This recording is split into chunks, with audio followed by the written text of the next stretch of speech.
Welcome back to Hot Air, the show where I say things that your therapist likely will not. Things that your friends are too scared to say to you, and things that your mom pretends not to know. Don't mothers just love to pretend that they're so aloof? I'm your host, Josh, and today we are diving into the chaotic, magical, slightly terrifying world of cuffing season. Yes, it is that time of year when the leaves fall, the nights get longer, the holiday playlists hit every shopping mall, and suddenly your brain goes, if I don't have someone to cozy up with, I might actually evaporate into thin air, but do not panic. This episode is your survival guide, and frankly, my survival guide. My dating episode, the 5 terrible dating tips episode that I did a gazillion years ago, is my most popular episode, so I'm back with more specific to cuffing season. So we're going to do what Hot Air does best. Take all that dating advice that you have heard, all of the cliches and toxic tips, and we're going to flip them into real world, actionable strategies that actually work. We'll bring in insights from therapists, matchmakers, dating coaches, talk about the psychology behind cuffing season, give you the tools to protect your emotional health, and make sure that by the end of this episode, you're dating smarter and not more desperate.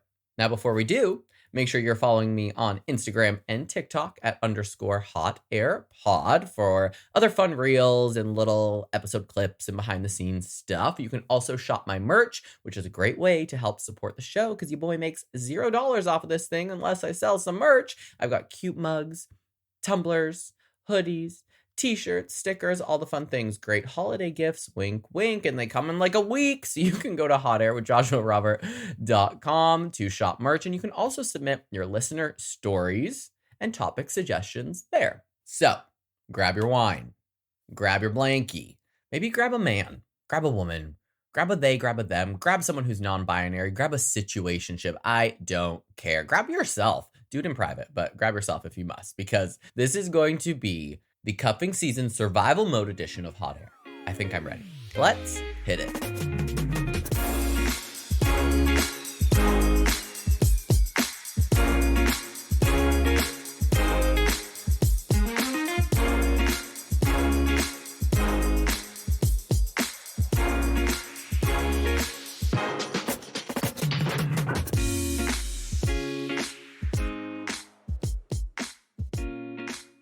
All right, before we get into the good stuff, the tips, the insights, the girl do not do that moments, let's start with the basics. What even is cuffing season? Because for a long time, I had no idea. It was like a foreign language to me. Why do we all suddenly want a relationship the moment the temperature drops below 65 degrees? I mean, if you're in California. Once it gets freezing and it's snowing, it's game over. Basically, scientifically speaking, and this is real, your brain goes a little bit feral in winter when it's cold and dark and Target is selling matching pajamas for couples. Your serotonin drops, your loneliness skyrockets, and suddenly you're willing to date people who list vibing as a personality trait. Therapists call it seasonal vulnerability, and I call it, oh God, I do not want to show up at that Christmas party alone again. But here's the truth. Cuffing season isn't evil. It isn't stupid. It isn't desperate. It's just human. We want warmth. We want closeness. We want someone who's going to watch trash TV with us in those matching pajamas. I live for a matching pajama set. But, and here's the problem, cuffing season can also trick us into making pretty chaotic decisions.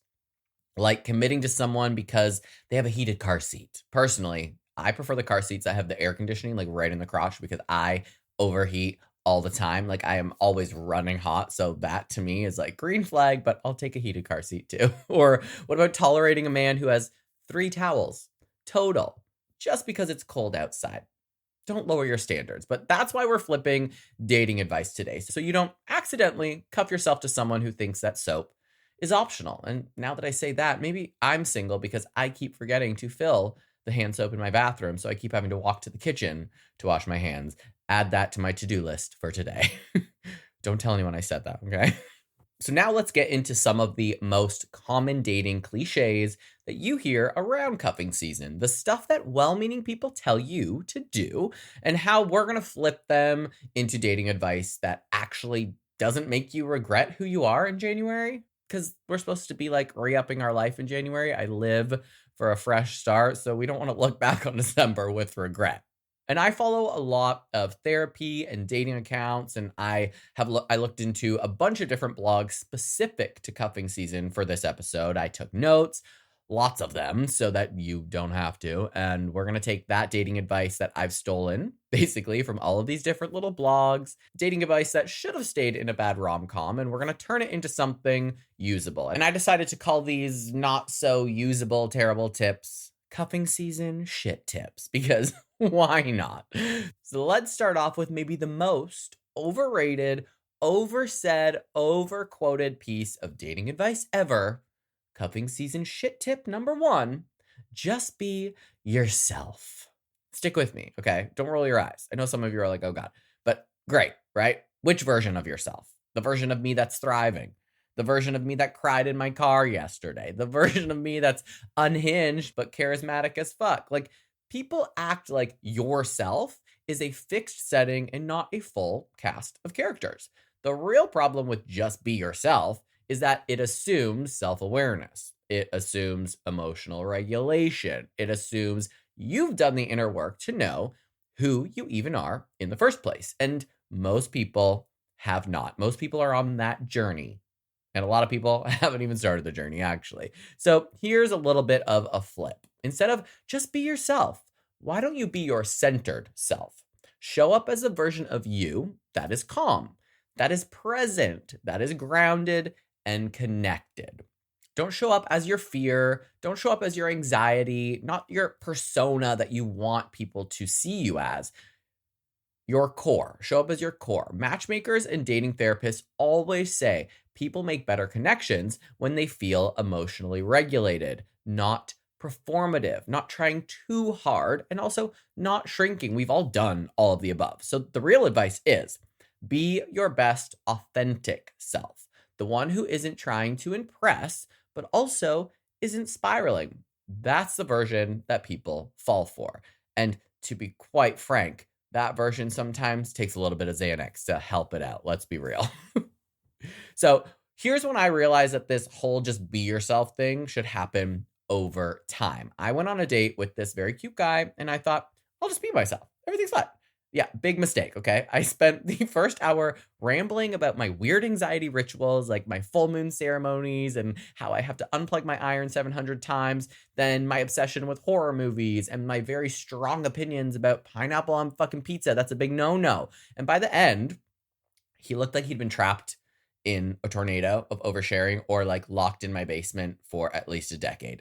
And that's when it hit me that just be yourself doesn't mean unload your emotional dumpster immediately. The flip is show up as your centered self. And now when I go on dates, I focus on being more authentic and being present, the version of me that's fun, that's grounded, and not a walking therapy session. I do love having those deep conversations. I want people to get to know me when I'm on a date, and I want to get to know them, but that happens over time, right? You don't have to just lay everything out there at first. You got to keep them coming back for more. So let's move on to cuffing season shit tip number 2, play hard to get. This is the game that absolutely nobody has time for. And we are far too old, too tired, and too emotionally wounded from our 20s to be playing peekaboo with our feelings, right? The problem with playing hard to get is that it teaches people how to live without you. It introduces uncertainty instead of chemistry. It creates distance instead of desire, and half the time the other person just assumes that you're disinterested. So the dynamic gets very awkward and it dies before it even starts. The flip, don't play hard to get. Play easy to lose. Meaning, be warm, be open, don't tolerate inconsistency. A dating coach once put it like this: teach people early that access to you is earned by consistency, not by games. If they show up, great. If they don't, you're not going to be chasing them down like a raccoon in the backyard.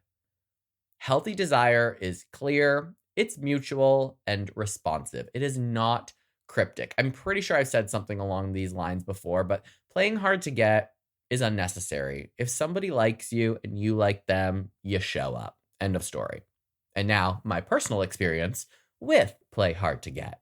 I once met a guy at a bar, once upon a time, and I thought I would play hard to get. We exchanged numbers, and then I didn't text him back for like 3 days, thinking that it would make him chase me. And instead, he ghosted me, basically what I was doing to him, and completely disappeared. And I spent the next week obsessively refreshing my phone like a fucking fool, right? I was playing hard to get, and this person was probably leaps and bounds ahead of me and was just like, absolutely not, okay? Lesson learned. Don't play games. The flip is be warm, be consistent, show up while keeping your boundaries. You know, you got to protect yourself a little bit. And now I let people know that I'm interested, but only if they show up too. I'm no longer afraid to be like, yeah, this is what I'm down for. This is what I'm looking for. If somebody texts me, I'm going to text them back relatively quickly, unless I'm far too busy. And again, if they're intimidated by a text that is quick, they're not on the same page as you. Let's move on to cuffing season shit tip number 3.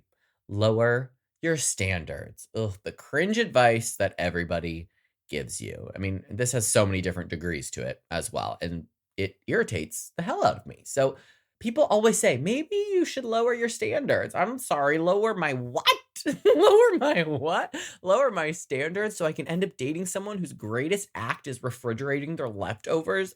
No, the issue is not standards, it's expectations. Standards are about values. Expectations are about fantasy. Standards say, I want somebody honest, kind, consistent, and expectations say, he must be 6 feet tall, send good morning text daily, have a 6-figure income, and know which crystals heal the throat chakra. Standards keep you safe. Expectations, they keep you single. So the flip here is keep your standards high and your expectations flexible. Matchmakers swear by this. They say most people find love when they stop treating dating like a casting call for a Marvel movie and instead make room for the human being in front of them. Look at character, not checklists. That's the shift. I have so many friends that are like, he needs to be tall. He needs to look like this celebrity. Like, I need someone that is an 11 out of 10. And I'm like, guys, it's not likely, okay? Keep your standards high, but your expectations about dating a fucking 6'4" model, highly unlikely. And let's talk about the time that I lowered my standards to the earth's fucking crust. I once dated a guy because he was available during the holidays, and I convinced myself that I needed to lower my standards, which was a huge mistake. He was fun for an hour, but later I realized his communication style, life goals, emotional availability were so not compatible with mine. And the lesson, keep your standards for core values like honesty, respect, and alignment. Standards are good, but be flexible on the small stuff. Never settle for someone who does not meet your essential criteria. What are those pillars, those building blocks that are important to you in a relationship? Those are standards. Income, height, race, those things are expectations, and those should be flexible. Cuffing season shit tip number 4, don't be too picky. This is the cousin to lower your standards. But here's the truth. You're not picky, you're protective. You're cautious because your experiences have taught you to be cautious. The problem is the world assumes pickiness is a personality flaw when sometimes it's just trauma wearing a trench coat. So instead of stop being picky, here's the real healthy flip. Stop being passive. Stop waiting for the perfect person to appear and start intentionally pursuing the kind of people who align with your values, with your standards. Dating coaches say focus on high yield behaviors, going to events where the kind of partner you want actually exists, joining groups aligned with your lifestyle, being proactive and reaching out. You're not too picky, you're too passive. And this is something that I have been adding into my dating experience, maybe just in the last few months, trying to think about different groups that I can join or social activities I can do where people, not only just for romantic purposes, but friendships where people that align with me are going to be. I'm choosing to spend my time wisely as opposed to just wasting time hanging out with people that likely will never lead to what I am looking for. So I have a lot of girlfriends, right? But me hanging out with a bunch of straight girls at a straight bar it's not likely going to align me with other gay men that have the same interests and passions and are ready for a relationship. I'm going to be around a bunch of straight bros. Hello, it's San Diego. So I've been going to a few more social events. I've been trying to go out more with my friends in the gayborhood here in Hillcrest in San Diego and trying to be more friendly and open my eyes at the gym and put my resting bitch face to the side, which is really hard because I have a lot of Botox, but I try my best to smile. But basically, it's putting yourself in the position so that you can meet somebody that is on your level. You can't do it at home by yourself. Cuffing season shit tip number 5, don't talk about what you want too early. This is the recipe for wasting months of your time. The classic fear-mongering advice that says if you mention wanting a relationship too early, that you're going to scare people away. And listen, if your desire to build something scares someone away, they weren't planning to stay with you anyway. They were a seasonal worker in your heart's department store. Like, good riddance. The problem with this advice is that it sets you up for confusion and misalignment. You spend weeks vibing with someone who thought that it was casual. Meanwhile, you're already picking out your matching holiday pajamas. It's always going to come back to those matching holiday pajamas. So the flip here is state your intentions clearly, but softly, not like I must lock you down by Valentine's Day. More like I'm dating with intention and I want to see where things can go with the right person. Dating therapists say that clarity early prevents heartbreak later. It also weeds out the time wasters, the breadcrumbs, and the I'm just seeing where life takes me crowd. We know that everyone is on their own path. And for me, if I see somebody, even on their Hinge profile, that's like figuring out their dating goals, I know that that doesn't align with me because I am ready for a long-term partner. But I'm not going to go on a date and be like, I'm ready to settle down. I want to get married within da da da da. No, let the conversation go there naturally. So like I met someone and I waited weeks to talk about wanting a proper relationship because I did not want to scare them off. And honestly, it was like 3 months later, I found out that he was just casually dating other people, which is fine, but it's a classic mismatch. We didn't talk about these things. The flip, be upfront with your intentions early, not scary upfront, just be clear. Like say something like I'm dating with intention. I'm open to seeing where this goes. Like it saves a ton of time, avoids heartache and awkward conversations. But hey, listen, that guy that really sent me for a spiral that I spent 3 months texting with is the reason I started this podcast. So it all happens for a reason. Even if you don't state your intentions and you get completely sidetracked and surprised and a little bit heartbroken, you start a podcast out of it. So whatever, learn my lesson. Next up, cuffing season shit tip number 6, give people endless chances. No, you are not a rehab center. The be patient advice gets weaponized all the time. People start tolerating inconsistency, flimsy communication, and low effort because they're trying to be the bigger person. But here's what therapists say. Early dating is the interview. That is when people show their truest patterns. If someone can't even maintain interest in the easiest phase of dating, the fun, the newness, the excitement, how do you think that they're going to be when real life hits? The flip is give grace, not chances. Grace says that I understand life happens. Chances say, please run me over again. One shows compassion. The other shows a lack of boundaries. The healthiest people create space for human imperfection, but do not make a home for repeated patterns. My ex always used to say, dating is like an interview process. It's like a job. And I used to be so against that. I mean, mind you, we were like engaged and then got married and he was still saying that. I'm like, is the interview over yet? But I do see that now. And it's kind of funny. There's a lot of things he would say to me that I now understand. But I do give him credit for a lot of these insights and things that he would say to me that I now see, specifically this. It is an interview process. You don't just dive right into the job. You don't just get the job. You're learning about someone. You're learning their skill sets. And if you fuck up at your job, you get fired. You get let go and you get replaced with someone that can actually do the job correctly. Now, I once kept forgiving a guy who would consistently cancel plans. I'd be like, oh, it's fine. I told myself, like, people are busy, everything's okay. But this happened over and over and over and over again, and very last minute, until I realized that his pattern wasn't about being busy. It was about showing me where I ranked on his priority list, which was not high.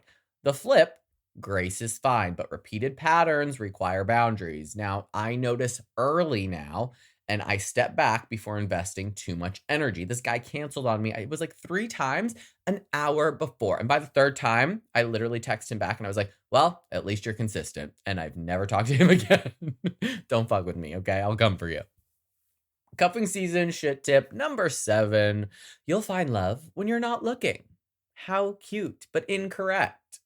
This is the granddaddy of all useless dating advice. You'll find love when you're not looking. Sweetie, when I am not looking, I don't even find my car keys, okay? What makes you think that I'm gonna find a soulmate when I'm not looking? The truth is that, yes, desperation pushes love away, but so does being passive. Love comes from intentionality, showing up, putting yourself out there, opening the door for connection. I feel like this shit tip kind of encompasses all of the tips we've gone through and will go through. You don't need to hunt, right? But you do need to participate. The flip is stop seeking love and start creating conditions for love. I really do love this one. Create the conditions for it. Live a life that a relationship can fit into. Build routines that allow connection. Go out, engage, be seen. You don't manifest love by doing absolutely nothing. You manifest it by becoming someone who can hold it. And I have 2 little stories here.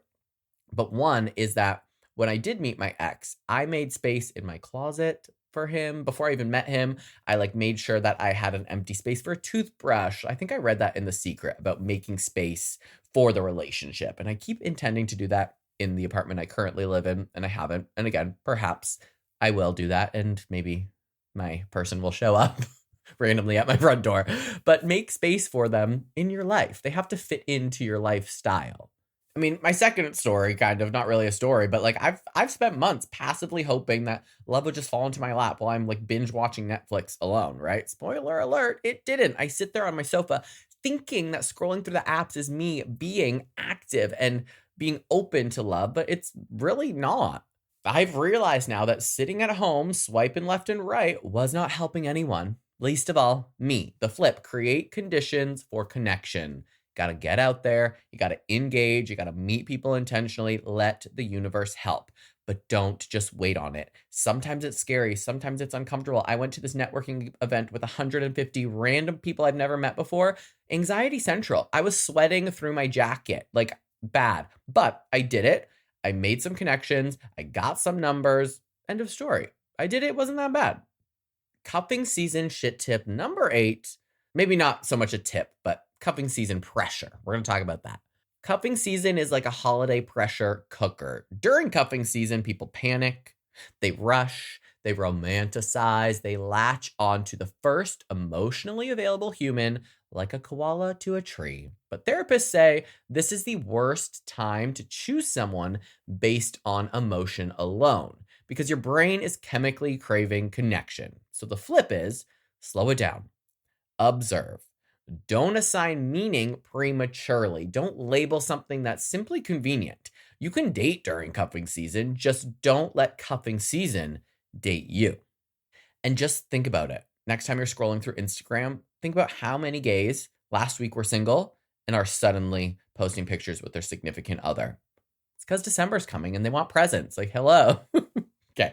One December, I met someone and felt the classic cuffing season panic. If I don't lock this down by New Year's, then I'll be alone forever. And it's that I want my New Year's kiss and romanticize all those things. So you try to lock it down. I rushed into a short-term fling that very quickly fizzled, which is also okay. As long as you're not seeking therapy after. But the lesson is slow down, observe patterns, check for alignment, and don't let seasonal anxiety dictate your choices. Now I date with curiosity, not panic, and the connections that stick actually matter.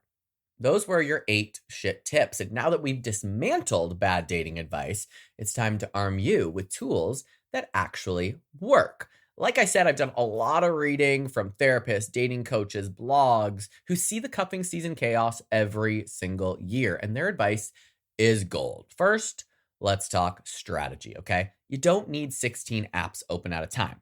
You don't need multiple tabs of chat and a spreadsheet to manage your love life. I mean, I wish I did because that would mean I had one, but whatever. That's chaos masquerading as choice. Instead, why don't you pick one or two apps or social settings that align with your values and actually have the type of people you want to meet? For example, I deleted Grindr because I don't just want hookups. I've never been much of a hookup person. Very rarely. My friends laugh because I always say like once a year I have a hookup. That's it. I'm basically a nun. Like, let's be real. But Hinge to me is like where people are actually looking to date. There's still some fuckboys in there, but I will focus more on Hinge than I would on Grindr if I want a real relationship. Then be consistent. Consistency is showing up, responding, and communicating is what makes someone take you seriously. Next, there's the proactive approach. Matchmakers say don't wait for love to knock on your door. Attend events, join groups, take classes, go on adventures. I sometimes go to yoga because I'm like, maybe he'll be there today. Like, put yourself out there, put yourself in spaces where the kind of people you want already exists. This is not desperation. This is intentionality. And maybe you'll make a new best friend. And finally, self-awareness tools. Track how you feel after dates. Notice patterns of attraction versus fantasy. Ask yourself, am I excited about this person or just excited to not be alone? That one question can save you months of cuffing season misfires. And also, my catchphrase for dating, do not manifest. Do not over fantasize about these men. Manifesting is not good. Now, I also think it's really important to talk about emotional awareness and some self care during cuffing season, because cuffing season isn't just about dating. It's about navigating your own emotional climate. Dating can be fun, but it can also be tough. It's like a roller coaster. This is the time when loneliness, anxiety, and holiday nostalgia spike. So you got to take care of yourself. That doesn't just mean bubble baths and overpriced coffee drinks. It means understanding your triggers. Therapists recommend reflecting before, during, and after dates. How did that interaction feel? Was I authentic or performing? Did I compromise my boundaries to keep someone interested? Make notes, journal, or vent to a trusted friend. Just don't project your panic onto your dates. Also, remember, comfort and warmth don't have to come from a romantic partner. Cozy yourself up with hobbies and friendships or self-care routines that fill the void without creating a frantic, must find love now kind of energy. When you're emotionally whole, the people who come into your orbit are naturally higher quality matches. And all of these things, even as I'm saying them, even as I wrote this, it's like, oh, taking notes on a date, that seems so like crazy. But like if my therapist told me that, I'd be like, hell yeah, I'm gonna go take those notes. So like just think if I was your therapist, which I'm not, but if I was and I was saying take notes, you would take my advice. So just try something new. Let's get into some holiday specific advice as well. Let's talk about reality. Let's be real, because cuffing season is high pressure, so you need clear, actionable advice beyond the 8 that we covered previously. So things like don't let the holidays dictate your choices. Just because someone is available in December doesn't mean they're the one for January. And slow down, observe behaviors over time instead of making snap judgments. If someone flakes on you 3 times, as I said before, they're telling you something about reliability, and you gotta pay attention. Communicate early and very clearly. Say what you want gently but firmly.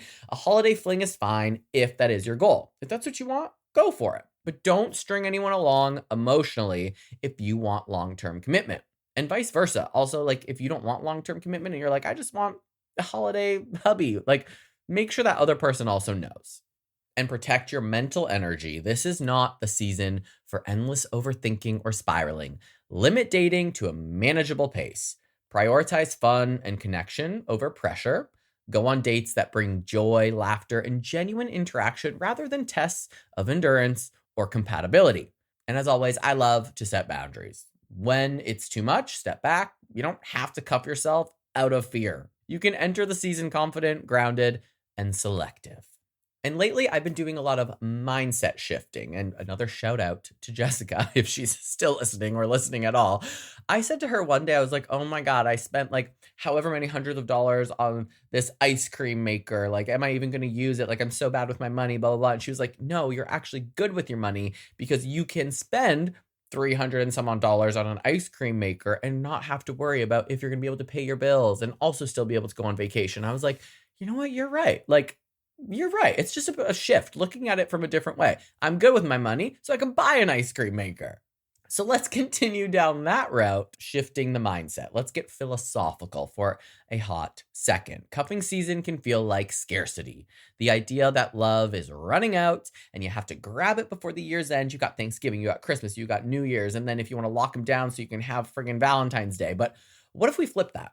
What if you approach dating with abundance, the belief that there are many options, many chances, and many opportunities for connection?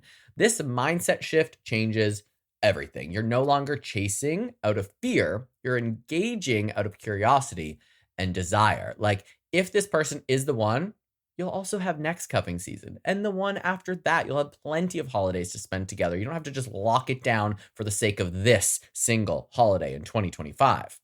Experts call this empowered dating. You're choosing to participate, not reacting to panic. The empowered dater knows that a missed connection is not a catastrophe. It's simply just data. Every interaction teaches you something about your preferences, your boundaries, and your needs. When you operate from abundance, you're more present, more attractive, and more aligned with people who are genuinely right for you. So moving this along, I was wandering around Reddit, as I do, the other day. The deep, dark corners where you find the best and the weirdest takes on life. And I stumbled across a post from someone who claimed to be a relationship therapist. And normally I scroll past the therapist sounding advice on Reddit because who knows, but this one stopped me and I thought, yes, this is exactly why dating feels so hard, especially around the holidays. And I wanted to share it with you because it made a lot of sense to me. And it really reframes why so many of us struggle to find lasting connection. And again, this person could be a 15-year-old kid who's not actually a therapist, but it doesn't mean that what they wrote in this advice isn't helpful, in my opinion. So here's the gist of what they said, okay? Paraphrase, but I'm going to keep the essence of it. So people struggle to find meaningful relationships for a few big reasons. And a lot of it comes down to timing, emotional readiness, and forced connection. The therapist on Reddit explained that during times when we feel isolated, think holidays, cold winter months, Valentine's Day, or even just a big life milestone, our brains get wired to panic about being alone. Loneliness is uncomfortable and it's amplified when we see everyone else around us cozying up with somebody. And that feeling triggers the get a partner now mentality, which makes us rush and settle or latch onto people who are not right for us. Here's the kicker. Relationships started out of fear of being alone almost never last. We know that. They're often based on scarcity rather than genuine connection. When someone dates because they're afraid of spending December alone, they may choose a partner who looks good on paper, checks a few boxes, or simply provides warmth and comfort, but they ignore deeper compatibility. They ignore communication patterns and shared values. Months later, they find themselves stuck, frustrated, or heartbroken, wondering why this person wasn't the one. And here is a really important point. The holidays and other socially heightened times are not magic dating catalysts. They're also not deadlines. They are stress amplifiers. When we force connection during these moments, we often override our natural filters and ignore red flags. Red flags that maybe in July we would notice and be like, absolutely not. People don't suddenly become magically compatible because it's the season of giving. They remain the same humans with the same patterns they had in October, okay? The key is awareness. Notice when you're dating out of a panic versus curiosity, desire, and genuine attraction. And finally, their advice, which I love, was simple, but makes a lot of sense. Focus on intentionality and self-connection first. Make sure you're entering dating because you actually want to share your life, not because the calendar says that you should. Take time to reflect on your patterns, identify your non negotiables, and engage in dating from a place of curiosity and emotional readiness. That's when relationships have the potential to last.